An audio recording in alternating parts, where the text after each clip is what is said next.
Hello guys, welcome to our YouTube channel. आज हम बात करने वाले हैं नेक्स्ट चैप्टर के बारे में, जिसका नाम है प्रिंसिपल ऑफ मैनेजमेंट। इसमें बात करने वाले हैं, सबसे पहले अगर मैं बात करूं प्रिंसिपल ऑफ मैनेजमेंट की, तो प्रिंसिपल ऑफ मैनेजमेंट क्या है? एक जनरल गाइडलाइंस होती है जिससे कोई भी कंपनी या कोई भी मैनेजर क्या करता है, अपना डिसीजन मेकिंग या अपने बिहेवियर को बना बताता है। ठीक है, तो मैं लिख सकता हूँ, अगर मैं बात करूँ जनरल प्रिंसिपल ऑफ मैनेजमेंट की डेफिनेशन, तो कहता है कि principle of management are board and general guidelines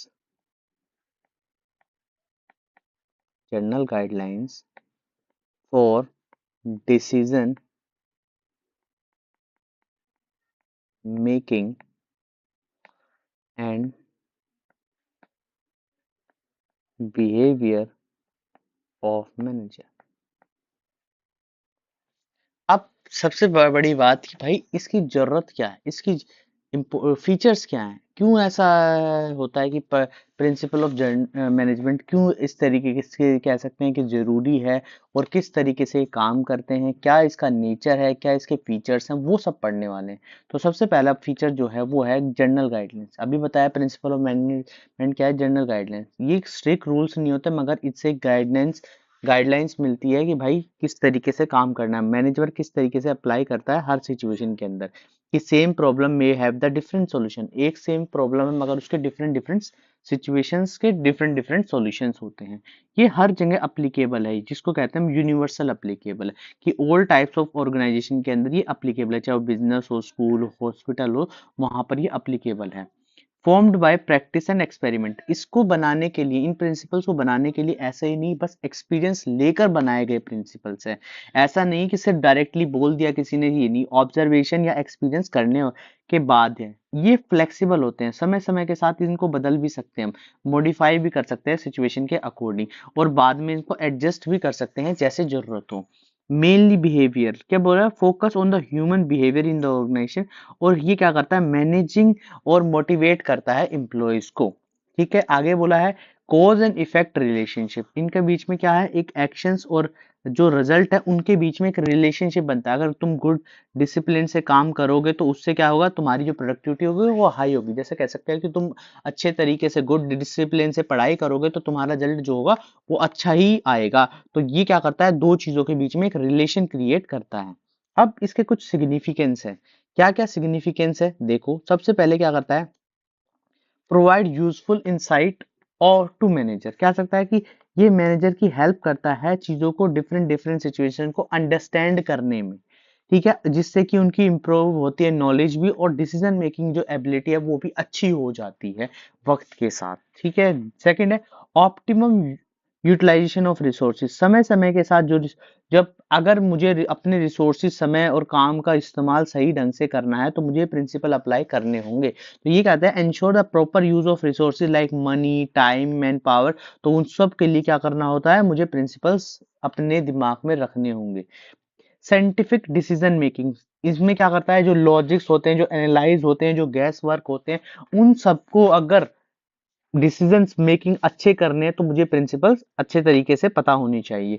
meeting the changing the environment requirement, ठीक है, तो ये क्या करता है कि अगर वक्त वक्त पर चीजें, सिचुएशंस बदलती रहती, वक्त वक्त पर चीजों को बदलते रहते हैं, तो उस केस में भी जैसे कि बिजनेस का जो इन्वायरमेंट है वो बार बार वक्त वक्त पे बदलता रहता है, तो उस समय भी क्या करता है, मैनेजर की हेल्प करते हैं ये प्रिंसिपल्स। ठीक है, ताकि ऑर्गेनाइजेशन फ्लेक्सिबल और रिस्पॉन्सिव बन सके।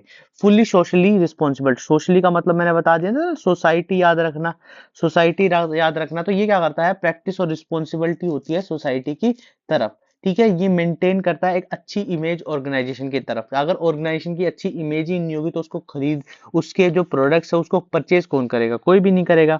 ये क्या करता है, ट्रेनिंग और एजुकेशन एंड रिसर्च में भी काम आता है। ये प्रोवाइड बेस करता है मैनेजमेंट को ट्रेनिंग और डेवलपमेंट में, जिससे कि जो मैनेजमेंट की जो रिसर्च वगैरह है उनमें भी कुछ ना कुछ इम्प्रूवमेंट होता रहता है वक्त के साथ। देखो बहुत इजी तरीके से नोट्स बनाए हुए हैं, बहुत इजी इजी पॉइंट्स लिखे हुए हैं, ऐसे मुश्किल पॉइंट्स नहीं है, सिर्फ पढ़ते ही चीजें याद हो जाएंगी इस तरीके से। अब आते हैं, दो भैया थे, एक थे फ्यूल भैया, एक एफडब्ल्यू टेलर भैया। ये कहाँ से, अगर मैं बात करूं इनके बारे में, थोड़ी इंफॉर्मेशन की बात कर लें, तो ये जो थे ये फ्रांस से, ठीक है, फ्रांस से हैं। इनकी अब इतनी ज़्यादा जानकारी लेने की ज़रूरत नहीं है। कब इनका लाइफ टाइम, अगर मैं इनके बर्थ की बात करूँ तो 1841 में आए थे, 1925 तक थे। इतनी इन्फॉर्मेशन काफ़ी है, क्योंकि हमें इनके प्रिंसिपल्स पढ़ने हैं जो हमारे काम आने वाले हैं। तो इन्होंने 14 प्रिंसिपल्स दिए थे। वो 14 प्रिंसिपल कौन से हैं और किस तरीके से काम करते हैं, क्या उनके अंदर डिफरेंसेस है, वो सब हम पढ़ने वाले हैं। तो सबसे पहला जो आया था वो आया था डिवीजन ऑफ वर्क, कि काम को किस तरीके से बांटा जाए। तो क्या क्या कि work should be divide into smaller task and assigned to different peoples. देखो, इसमें बताया गया है कि जो काम को है वो छोटे छोटे टास्क में बदलना है, और इस तरीके से व्यक्तियों को देना है कि उनकी जो स्पेशलाइजेशन है जिस चीज में, वो उस काम को करें तो अच्छा कर पाएंगे, बेहतर कर पाएंगे। तो यही चीज बता, जैसे एक फैक्ट्री में डिफरेंट वर्कर्स थे, उनको कटिंग का काम दे दिया। अब जिसको कटिंग का काम नहीं आता तो वो कटिंग कैसे कर पाएगा। तो इस तरीके से काम को डिवाइड करना, कि ताकि काम को डिवाइड भी करना, और काम को डिवाइड करने के लिए क्या करना, इस तरीके से करना डिवाइड, कि जिस चीज में जो व्यक्ति स्किल्स उसकी सबसे ज्यादा अच्छी है। देखा, एक वर्कर को क्या कर दिया, डिफरेंट डिफरेंट को कटिंग का काम दे दिया, असेंबलिंग का काम दे दिया, पैकिंग का काम दे दिया। एक व्यक्ति सारे काम थोड़ी कर सकता है। तो या क्या, काम को पहले तो डिवाइड किया, और डिवाइड इस अकॉर्डिंग किया कि उनकी स्पेशलाइजेशन के अकॉर्डिंग, ताकि जो एफिशिएंसी है और जो स्किल्स है वो बढ़ सके, और जो क्वालिटी ऑफ वर्क है वो भी इंप्रूव हो सके वक्त के साथ। इसे कहते हैं डिवीजन ऑफ वर्क। चलो ये भी बात होगी। सेकंड प्रिंसिपल इन्होंने दिया, अथॉरिटी एंड रिस्पॉन्सिबिलिटी। देखो, अथॉरिटी का मतलब होता है right to give order. Authority का मतलब होता है right to give order and, ठीक है, और रिस्पॉन्सिबिलिटी करता है ड्यूटी टू परफॉर्म। ठीक है, एक अथॉरिटी एक तरीका है कि तुम्हारे पास ये अधिकार है कि तुम किसी व्यक्ति को ऑर्डर दे सकते हो, ठीक है, मगर रिस्पॉन्सिबिलिटी क्या है कि तुम्हारी ये ड्यूटी है, तुम्हें परफॉर्म करना है। जैसे बोला है, ये दोनों के दोनों जरूरी हैं किसी भी इफेक्टिव मैनेजमेंट होने के लिए। अगर बिना अथॉरिटी और रिस्पॉन्सिबिलिटी के लिए तुम काम नहीं कर सकते। जैसे एक मैनेजर था, उसको एक रिस्पॉन्सिबिलिटी दी किसी प्रोजेक्ट के लिए, तो उसको ये अथॉरिटी भी असाइन की कि भाई इस टास्क में जो भी तुम्हें काम करना है, कैसे भी करना है, तुम किसी भी को भी कमांड दे सकते हो, किसी को भी कह सकते हो कि भाई ये काम क्यों नहीं किया, किस तरीके से नहीं किया, मुझे ये काम पूरा चाहिए। ठीक है, या एक एग्जांपल मैं और देता हूँ। जैसे एक बोला है क्वेश्चन में, एक सेल्समैन था, एक सेल्स मैनेजर था, उसे क्या किया, उसको 60 दिन का काम दिया। ठीक है, कि 60 दिन के अंदर अपना काम पूरा कर देना है। ठीक है, तो उसकी रिस्पॉन्सिबिलिटी थी कि वो 60 दिन के अंदर काम करे। अब वो क्या कर सकता है, अब उसको ये अथॉरिटी भी है कि किस तरीके से काम कराना है। तो ये दोनों चीजें, उसकी रिस्पॉन्सिबिलिटी भी साथ में होनी चाहिए और उसकी अथॉरिटी भी साथ में होनी चाहिए। ये दोनों एक साथ काम करेंगे। ठीक है, उसको किस तरीके से काम दिया, किस तरीके से उसने काम किया, ये सब काम जो करने वाले हैं, ये दोनों की दोनों चीजें किस में आनी चाहिए, अथॉरिटी और रिस्पॉन्सिबिलिटी में आनी चाहिए। अब डिसिप्लिन की बात, डिसिप्लिन तो भाई तुम्हें पता है क्या होता है, कि रूल्स को फॉलो करना, रेगुलेट करना और अरेंजमेंट करना, ताकि जो वर्क है वो स्मूथली और सिस्टमेटिक तरीके से चले। Discipline divide depends on a good leadership and clear rules. अगर गुड लीडरशिप और क्लियर रूल के ऊपर डिपेंड करते हैं, जैसे कि हर काम व्यक्ति को समय पे अपने ऑर्गेनाइजेशन में आना चाहिए। बिजनेस के अंदर समय पे अगर एम्प्लॉयज टाइम टू टाइम आ रहे हैं तो अच्छी बात है। जो कंपनी ने पॉलिसी पॉलिसी बनाई है उनको फॉलो करना भी जरूरी है, तो वो डिसिप्लिन का पार्ट हो जाता है। आगे आता है यूनिटी ऑफ कमांड, बहुत इंपॉर्टेंट है unity of command. Unity of command क्या बोला, one employee should get the order from one boss. ऐसा नहीं होना चाहिए कि 4 बॉस हैं एक व्यक्ति के, एक कुछ कह रहा है, एक कुछ कह रहा है, एक कुछ कह रहा है, एक कुछ कह रहा है। अब वो कंफ्यूज हो जाएगा, एम्प्लॉय किसकी बात मानूं। तो इसलिए हर एक एम्प्लॉय का एक ही बॉस होना चाहिए, ताकि उसको कोई कंफ्यूजन, कोई कंफ्लिक्ट ना हो, वो इजीली कम्युनिकेशन कर सके। जैसे एक वर्कर को रिपोर्ट करना है एक सुपरवाइजर को, तो वो सुपरवाइजर ही उसका मेन होना चाहिए, हेड होना चाहिए। ठीक है, काफी सारे नहीं होने चाहिए, ताकि जो सुपरवाइजर अगर एक से ज्यादा या हो गए तो वो कंफ्यूज हो जाएगा, किसकी बात मानूं पहले और किस तरीके से काम करूं। आगे यूनिटी ऑफ डायरेक्शन। अब व्यक्ति को उस डायरेक्शन में जाना चाहिए जहां पर ऑर्गेनाइजेशन ने प्लान बनाए हैं। तो activity with the same objective should follow one plan one head, कि एक ही जगह पे जाना है, कि ये प्लान है हमारा, इस तरीके से करना है, ताकि वो कोऑर्डिनेशन और फोकस के साथ काम कर सके। तो मार्केटिंग टीम बोलती है कि working under one plan for product promotion. ठीक है, इस तरीके से बोला गया है। आगे बोला है subordinate of individual interest to general interest. Individual interest to general interest, पहले तो इंडिविजुअल ऑर्गेनाइजेशन का गोल ये होना चाहिए कि सबसे पहले क्या करे, पर्सनल इंटरेस्ट से ऊपर रखे।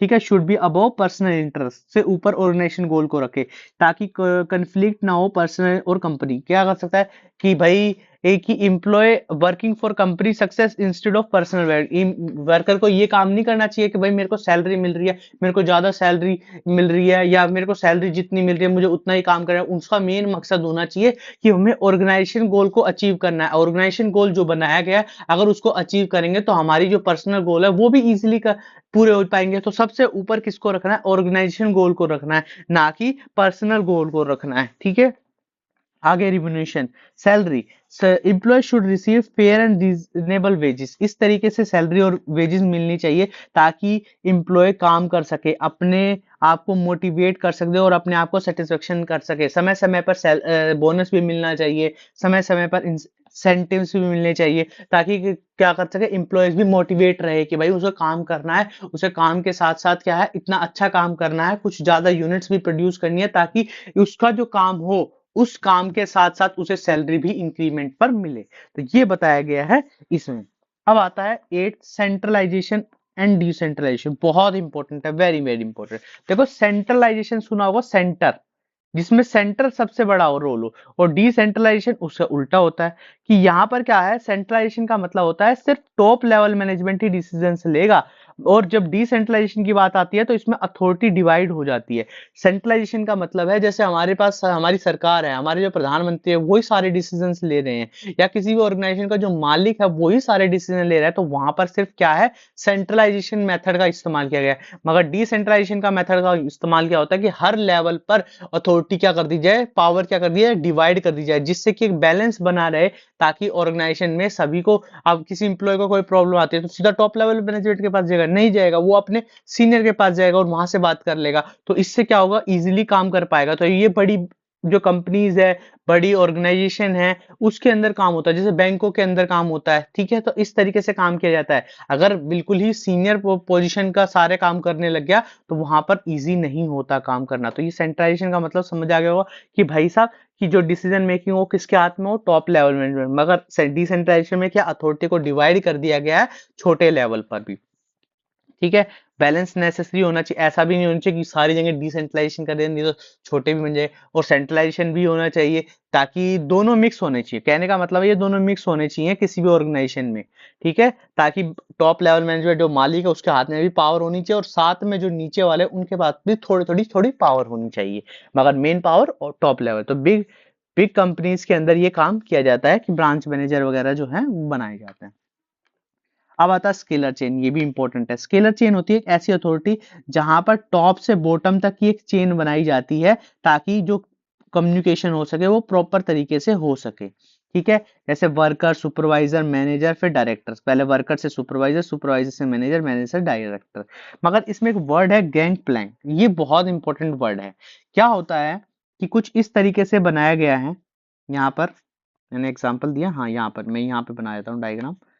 ये डी है, ये सी है, ये बी है, ये ए है, ये ई है, ये एफ है, ये जी है। ठीक है, इस तरीके से अब क्या करना है, ए को जी के पास जाना है कुछ ही काम के लिए। तो ए को पहले अपने, ये एक और अलग ऑर्गेनाइजेशन, मतलब कह सकते हैं ये अलग ब्रांच है, ये अलग ब्रांच है।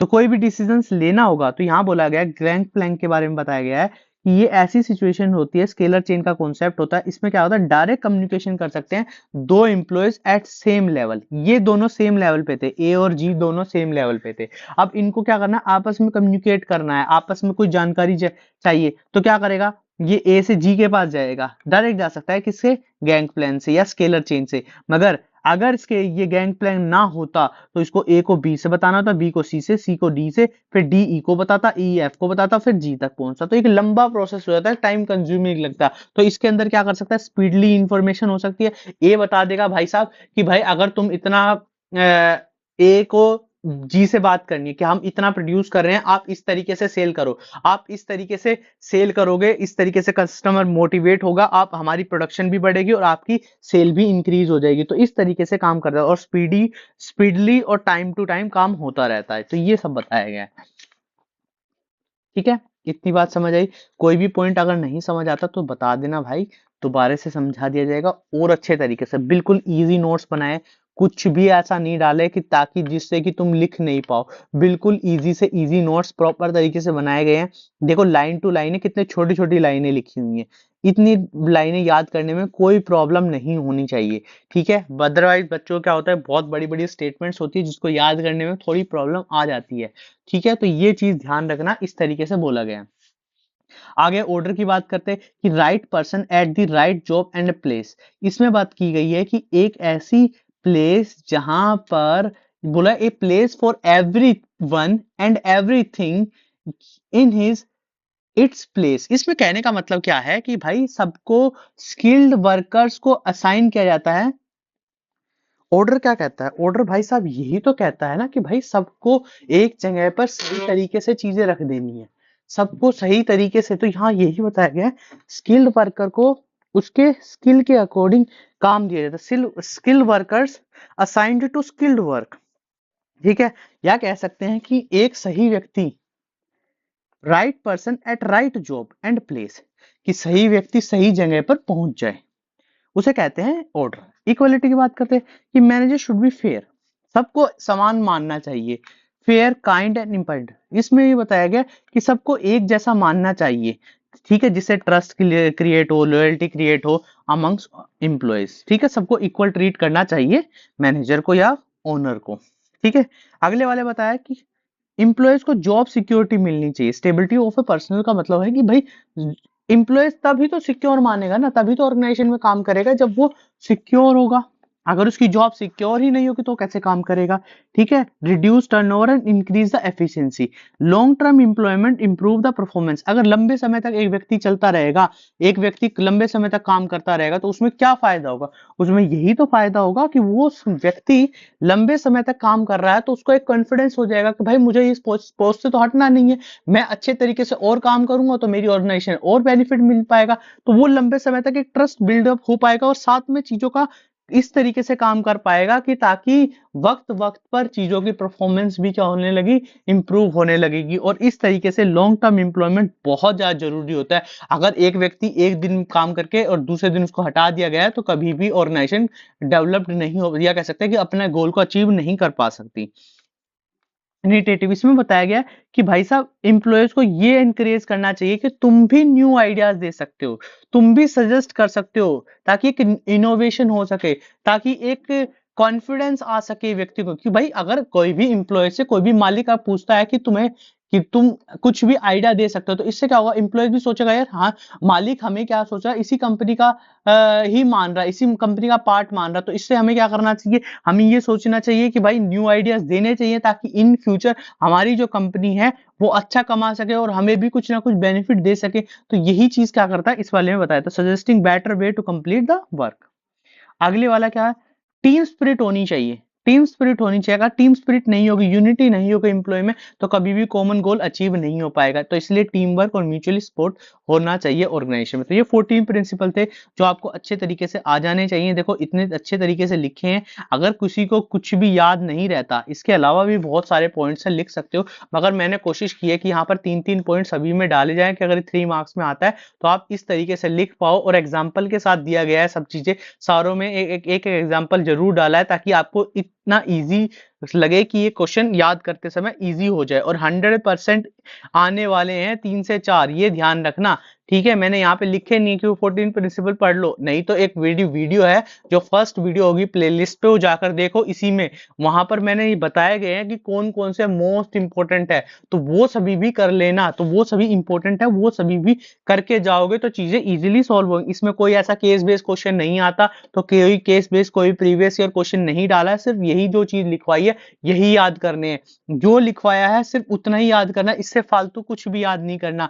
फीचर, सिग्निफिकेंस, टेलर्स के और एफडब्ल्यू टेलर, सॉरी टेलर और फ्यूल के, ये प्रिंसिपल याद करने, इसके अलावा कोई भी चीज अलग से याद नहीं करनी। जैसे एफडब्ल्यू टेलर भाई साहब हैं, अब ये क्या करते हैं, ये भी 1856 में इनका जन्म हुआ था। इनका जन्म कहाँ पे हुआ था, यूएसए के अंदर हुआ था। सिर्फ इतना जानना जरूरी है, इससे अलावा कोई जरूरत नहीं। इन्होंने कुछ प्रिंसिपल्स दिए, कौन कौन से प्रिंसिपल्स दिए, तो सबसे पहला जो प्रिंसिपल इन्होंने दिया था वो दिया था science not rule of thumb, ठीक है, कि वर्क हमेशा किसके हिसाब से करना चाहिए, साइंटिफिक मेथड के हिसाब से करना चाहिए, कभी भी गैस वर्क से नहीं करना चाहिए, उसकी प्रॉपर स्टडी होनी चाहिए, एनालाइज होनी चाहिए, एक प्लानिंग होनी चाहिए, ठीक है, ये नहीं होना चाहिए instead of worker choosing their own method the manager decide the best way to do the job, ठीक है, इससे कि भाई वर्कर्स अपने हिसाब से काम करें, नहीं, मैनेजर को देखना चाहिए किस तरीके से उसका एक बेस्ट वे हो सकता है काम करने का, तो यहाँ पर ये मेथड में ये बताया गया। अगला होता है हार्मनी और नो डिस्कॉर्ड, इसमें बताया कि पीस और कोऑपरेशन होना चाहिए वर्कर्स और मैनेजमेंट के बीच में, अगर पीस और मैनेजमेंट नहीं होगा तो उनके बीच में क्या हो जाएगा, कन्फ्लिक्ट हो जाएगा, तो ये कन्फ्लिक्ट अवॉइड करना चाहिए ताकि एक गुड रिलेशन बन सके। Manager and worker should work together like a team not enemy. ठीक, अगली चीज है कॉर्पोरेशन नॉट इंडिविजुअल, भाई बताया है कि भाई मैनेजमेंट जो है वो वर्कर्स और मैनेजमेंट से मिलकर बनना चाहिए, तो दोनों को कॉर्पोरेट होना चाहिए, दोनों के एक कॉमन गोल होना चाहिए, ऐसा नहीं कि वर्कर्स अपने गोल पे जा रहे हैं, मैनेजर अलग गोल पे जा रहा है, तो उससे क्या होगा, उन दोनों के बीच में कभी भी वो कॉमन गोल अचीव नहीं हो पाएगा, और कॉमन गोल अचीव नहीं हो पाएगा तो ऑर्गेनाइजेशन बढ़ नहीं पाएगी, ठीक है। Workers follow scientific method and management support with the training and tools, कि वही साइंटिफिक मेथड अपनाओ और मैनेजमेंट क्या करेगा, उन्हें समय समय पर ट्रेनिंग टूल्स प्रोवाइड करता रहेगा ताकि वर्कर्स भी इजीली काम कर सके, ठीक है। आगे बोला development of each person to his greatest efficiency, भाई डेवलपमेंट करना जरूरी है, एक skilled worker should be train further to increase the productivity, एक स्किल्ड वर्कर इतना ट्रेन होना चाहिए कि वो समय समय पर प्रोडक्टिविटी बढ़ाता रहे, अगर एक व्यक्ति को नॉलेज ही नहीं है, समय समय पर ट्रेनिंग नहीं दी जा रही, उसको समझाया नहीं जा रहा कि ये काम किस तरीके से करना है, तो वो फिर अपने तरीके से करेगा, और अपने तरीके से करेगा तो वो काम स्लो करेगा, सही ढंग से भी नहीं कर पाएगा, वेस्टेज भी ज्यादा होगी, तो यही चीज बताया, और इस तरीके से सेलेक्ट करना चाहिए व्यक्ति को कि वो right person for right job, ठीक है। एक एम्प्लॉय है जिसको कुछ भी नॉलेज नहीं, उसको मैनेजर बना दिया, क्या वो ठीक होगा, बिल्कुल ठीक नहीं होगा। क्या मैनेजर को बोर्ड ऑफ डायरेक्टर में इंक्लूड कर दिया, क्या वो सही होगा, अगर वो स्किल्ड नहीं है उस चीज के लिए तो वो पॉसिबिलिटी नहीं बन पाएगी, तो इसलिए ये चीज चाहिए। अब इसके अलावा कुछ टेक्निक्स है, सबसे इंपॉर्टेंट टेक्निक यही है, मोस्ट इंपॉर्टेंट टेक्निक है फंक्शनल फोरमैनशिप। ये क्या बोला है, टेलर ने रिप्लेस कर दिया एक बॉस सिस्टम को मल्टीपल स्पेशलाइज्ड सुपरवाइजर से, इसमें ये बताया गया, बोला गया कि हर सुपरवाइजर एक एक्सपर्ट होना चाहिए अपने एरिया में एक्सपर्ट होने, जैसे बोला गया ये चार हैं, दो डिपार्टमेंट में चीजों को डिवाइड किया, एक प्लानिंग डिपार्टमेंट, एक प्रोडक्शन डिपार्टमेंट। प्लानिंग में ये चार बोस के बारे में बताया, रूट क्लर्क का मतलब होता है decide path of work, instruction card clerk instruction देगा, टाइम एंड कॉस्ट फिक्स करेगा टाइम और कॉस्ट, ठीक है। ये एक सेकेंड, ये फोर्थ देखता हूँ, फोर्थ,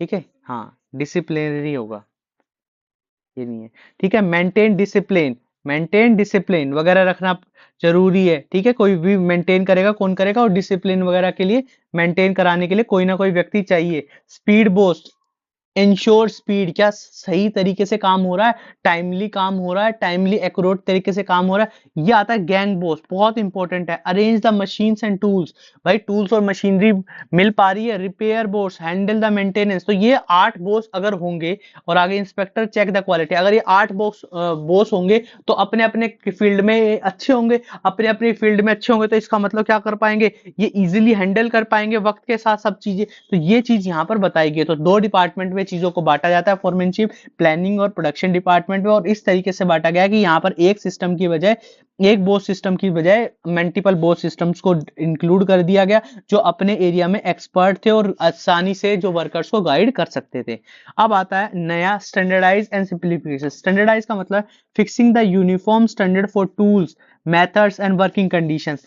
सिंप्लीफिकेशन का मतलब remove the unnecessary varieties and complication, मतलब कह सकते हैं कि भाई एक साइज के एक ही जगह पे होने चाहिए, एक चीज को एक ही जगह पे रखो, एक पैकेजिंग वाले मेथड को एक ही जगह पे, एक मेथड का इस्तेमाल करो तो वहां सिमिलर मेथड का इस्तेमाल किया करना चाहिए, तो ये सब इसमें बताया गया। क्यों? क्योंकि ये रिड्यूस कॉस्ट करते हैं, इंप्रूव क्वालिटी होता है और सेम टाइम होता है। आगे मेथड्स, हमें भाई एक अच्छा मेथड अपनाना चाहिए। Analyse all the method doing a job और select one best method. Select एक मेथड करना चाहिए, बार बार ये नहीं करना चाहिए कि अलग मेथड का इस्तेमाल करना चाहिए, नहीं, एक मेथड का इस्तेमाल करना चाहिए। Observe the current method, compare the different way, select more efficient method, इस मेथड का इस्तेमाल करना चाहिए। जैसे बोला है चेंजिंग द, जैसे हमारे पास एक डेप्रिसिएशन होता है, भाई डेप्रिसिएशन कौन सा बेटर है, डेप्रिसिएशन में दो मेथड आते हैं, तो वहां से हम चूज कर पाएंगे कि कौन सा मेथड अच्छा मेथड है। ठीक है, तो इसलिए इससे क्या होता है कि लेस एफर्ट लगता है और मोर आउटपुट मिलता है। ठीक है, आगे होता है मोशन स्टडी। देखो मोशन स्टडी के बारे में सुना होगा कि भाई देख, एक टेलर ने देखा कि एक व्यक्ति कितनी बार मोशन करता है, कैसे कैसे उसको पानी पीने के लिए कहाँ पे जाना होता है, उसका एक यहाँ पे जो कह सकते हैं बोतल वगैरह है जो पानी की, वो यहाँ पे रखी हुई है, उसको बार बार यहाँ तक जाना पड़ रहा है, तो ये यहाँ पे काम कर रहा है, तो यहीं पर कहीं आसपास उसको फिक्स कर दिया जाए ताकि ये समय बचे। तो इसलिए क्या गया मोशन स्टडी, जिसमें फोकस किया जाता है कितनी मूवमेंट करता है एक वर्कर, और जो एलिमिनेट कर दिया जाता है अननेसेसरी मूवमेंट्स को। ठीक है, ताकि जो काम कर सके, जैसे मैंने अभी ये बताया पानी के लिए, तो keeping the tools near the workers to avoid the walking again and again, ताकि वो बार बार उसे वॉकिंग करने का काम मौका ना मिले। ठीक है, अब इनमें डिफरेंस क्या होता है मेथड स्टडी में और मोशन स्टडी में। मेथड क्या करता है, ओवरऑल परफॉर्मेंस से बेस्ड होता है, ये बॉडी की मूवमेंट से बेस्ड होता है। टाइम स्टडी, भाई एक काम को कितने घंटे लगते हैं, जैसे कि एक व्यक्ति 8 घंटे काम कर सकता है या 4 घंटे रेगुलर काम कर सकता है, फिर उसको लंच टाइम चाहिए, फिर वो 4 घंटे काम कर सकता है, तो इसलिए ये चीज यहाँ पर लगाई। तो इसने क्या किया, टेलर ने एक स्टॉप वॉच लगाई, उससे देखा कि एक वर्कर कितनी देर में थक जाता है, फिर उसको खाने की जरूरत क्या से होती है, उसका लंच ब्रेक किस तरीके से होता है, तो ये सब इसके बारे में बताया गया। तो ये क्या किया, टाइम रिक्वायरमेंट, एक ये काम को कैसे कंप्लीट किया जाता है, कितने मिनट में, ये कह सकते हैं टाइम स्टडी का मतलब है कि टाइम बताया कि एक व्यक्ति, ठीक है, ये फटीक में भी इंक्लूड कर सकते हैं। यहाँ पे टाइम स्टडी का मतलब, मेरा कहने का मतलब ये है कि टाइम में बताया गया कि एक जॉब कितने समय में हो सकती है, कि एक पूरा का पूरा टास्क जो है कितने समय में व्यक्ति कर सकता है। इसके लिए स्टॉप वॉच लगाई, ऑब्जर्व किया मल्टीपल वर्कर्स को और फिक्स किया एक एवरेज टाइम, जैसे कि 10 मिनट में कोई काम कर सकता है। ठीक है, बेटर प्लानिंग होनी चाहिए इसके लिए, हेल्प द वेजेस कैलकुलेशन।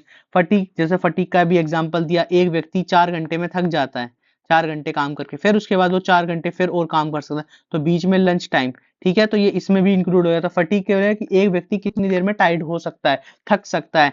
ठीक है, तो उसको इतना काम दिया, उसके बाद बीच में ब्रेक दिया जाएगा। ठीक है, कंफर्टेबल सीटिंग हो उसके लिए, प्रॉपर एनवायरनमेंट हो, ताकि वो जल्द से जल्द अच्छे तरीके से काम कर पाए। डिफरेंशियल पीस रेट सिस्टम, इसमें क्या बताया कि भाई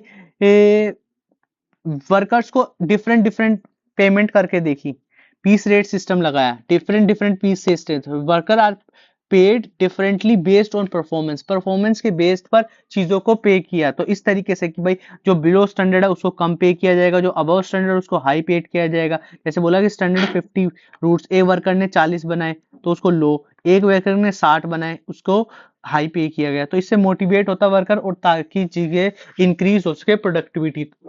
तो ये सब इसमें बताया गया है। तो उम्मीद करता हूँ चीजें समझ आई होंगी। देखो चैप्टर में इतना ही कहानी है, 14 प्रिंसिपल्स कर लो, FW टेलर के प्रिंसिपल्स और टेक्निक्स कर लो, बस इतना करके जाओ और एग्जाम में कोई चीज नई नहीं आएगी। ये जरूर पढ़ के जाना, क्योंकि काफी बार ना ये जो फीचर्स फीचर्स और ये सिग्निफिकेंस बार बार पूछ लिए गए हैं एग्जाम में, तो ये सब पढ़ के जाना कि भाई ये चीज किस तरीके से आएगी। अगर कोई भी चीज इसमें से समझ नहीं आ रही, कोई भी चीज लग रही है कि बहुत जल्दी जल्दी चीजें समझाएगी, तो मेरे को बताना, कमेंट बॉक्स में लिखना, ताकि मैं और अच्छे तरीके से चीजों को बताऊं। और ये नोट्स जो है ना, ये नोट्स जरूर पढ़ लेना, एक बार ढंग से पढ़ लेना, ताकि चीजें इजीली हो पाए। और ये नोट्स पढ़ोगे तो चीजें इजीली तुम सॉल्व कर पाओगे, बहुत इजीली चीजें। ये नोट्स ऐसे बनाए गए हैं कि तुम्हें सिर्फ रीड करने, और पेपर में देखो यार, पेपर में क्वेश्चंस क्या आते हैं, ऐसे क्वेश्चन आते हैं जो रिपीट होते हैं। ऐसा नहीं है कि कुछ भी अलग से आ जाएगा, कुछ नया बना के वो डाल देंगे, कुछ भी ऐसा नहीं डालने वाले। मैंने एक पूरा पहली वीडियो मैंने डाली हुई है, इसी से रिलेटेड डाली हुई है, प्लेलिस्ट जाओगे, प्लेलिस्ट में जाके देखना कि एक वीडियो डाली हुई है, सबसे पहली वीडियो बिजनेस से रिलेटेड है। उसमें मैंने यही सब चीजें बताई है कि कौन सी चीजें किस समय पे आनी है और कौन से टॉपिक्स इंपॉर्टेंट है।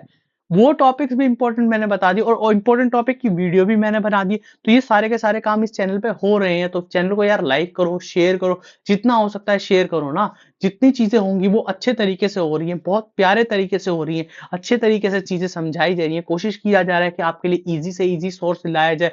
और इजी से इजी सोर्स वो होता है कि जिससे कि आप बहुत ज्यादा मोटिवेट हो और एग्जाम बहुत अच्छे तरीके से करके जाओ। तो ये चीज ध्यान से देखते हुए अच्छे तरीके से करो ना।